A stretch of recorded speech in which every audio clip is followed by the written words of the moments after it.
Okay, so we all think we know the Christmas story, right? There's a manger, some shepherds, a bright star. It's a scene we all know and love. But what if that's just scratching the surface? Today, we're going to peel back the layers and get into the much deeper and honestly, way more revolutionary meaning of Christmas. A story that's far more shocking than you might think. So let's start with the big question. Is Christmas just a nice, comforting story we tell ourselves every December? Or is there something real, something solid at its core? To figure that out, we've got to go back, way, way back. You see, the first thing to get our heads around is that Christmas wasn't some random event that just popped up out of nowhere. The biblical story presents it as the grand finale of a story that had been building for centuries.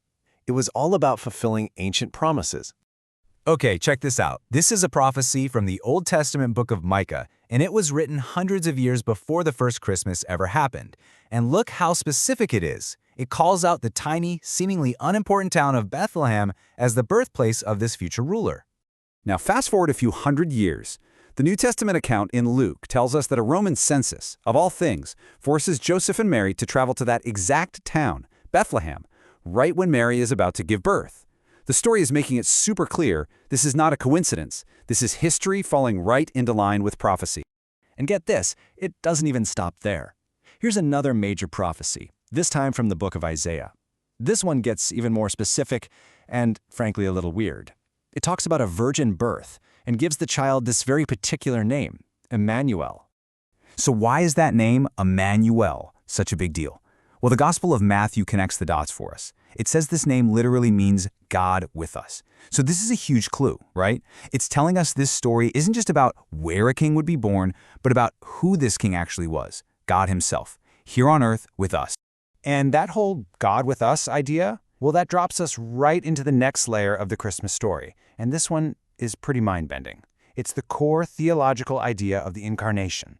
That is, the infinite, all-powerful God entering our finite, messy little world. This verse from the Gospel of John really says it all. The Word, which the text identifies as God, became flesh. I mean, just pause on that for a second. It's a radical claim that the creative force behind the entire universe took on a human body and actually lived a human life. I mean, just think about the paradox here. You have the infinite becoming finite, the eternal king, ruler of everything, now in a fragile human body. The essence of what is holy and pure, stepping right into a broken and sinful world. This is the central mystery Christmas asks us to wrap our heads around. So why? Why would this even happen? Well, the story is crystal clear about this. The manger was never supposed to be the end of the story. It was the starting line for what was basically a cosmic rescue mission. The whole point of this birth was to begin a journey that would eventually lead to the cross, to, as the text puts it, save his people from their sins. And this leads us to what might be the most challenging part of this whole story, the political and social shakeup that this arrival caused. See, if this baby really is a king, then he brings a kingdom with him. But it's a kingdom that's, well, it's completely upside down from everything the world knows. Okay, to really get this, we have to talk about a really key idea, the kingdom of God. Theologians often describe it as already here, but not yet complete. It's already here because the king has arrived, but it's not yet finished. Christmas is the moment that this kingdom officially crashed into human history. And right away, I mean immediately, this new kingdom causes a massive clash. The Christmas story isn't just fluffy sheep and wise men. It's also got a paranoid, ruling king, King Herod, who sees this baby as a major threat and literally tries to have him killed. It shows you that God's kingdom and the kingdoms of this world are on a collision course right from the start. And this just throws the difference into sharp relief, doesn't it? Worldly power runs on force, on control. Its symbol is the throne. But God's kingdom, the one that shows up at Christmas, it runs on sacrifice and service, and its symbol, a feeding trough for animals, a manger. It completely flips our entire idea of what power is. So who gets an invitation to this upside-down kingdom? Well, the guest list at that very first Christmas is pretty telling. You've got these foreign scholars, the Magi, showing up. And you've got poor local shepherds, basically at the bottom of the social ladder. The powerful and the powerless, the outsiders and the insiders, they're all welcomed.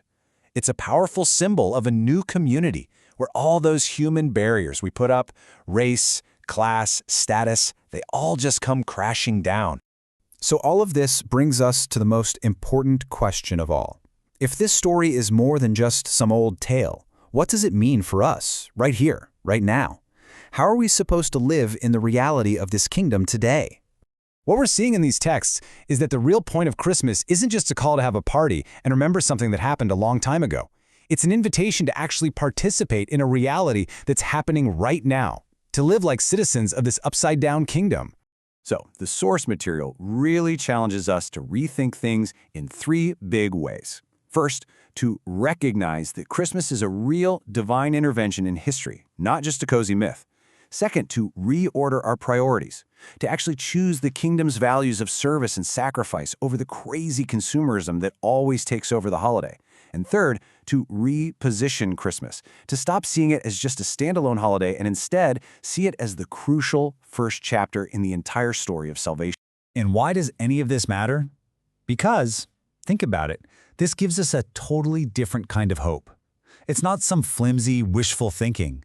It's a tough, real hope that's rooted in a God who didn't look down at our suffering and brokenness from a distance, but chose to jump right into the middle of it with us. And the end game here, the big picture that started in that manger, it's huge. It's cosmic. As this verse from Ephesians puts it, the ultimate goal is to bring healing and unity to everything, all of creation, under the leadership of this very different kind of king. So we're left with this question. When you strip away all the wrapping paper, the music, and the festive lights, the real story of Christmas kind of looks us in the eye and asks us to make a choice. This year, are you just celebrating a historical event, or are you actually welcoming a king and the subversive, life-changing kingdom he's bringing with him?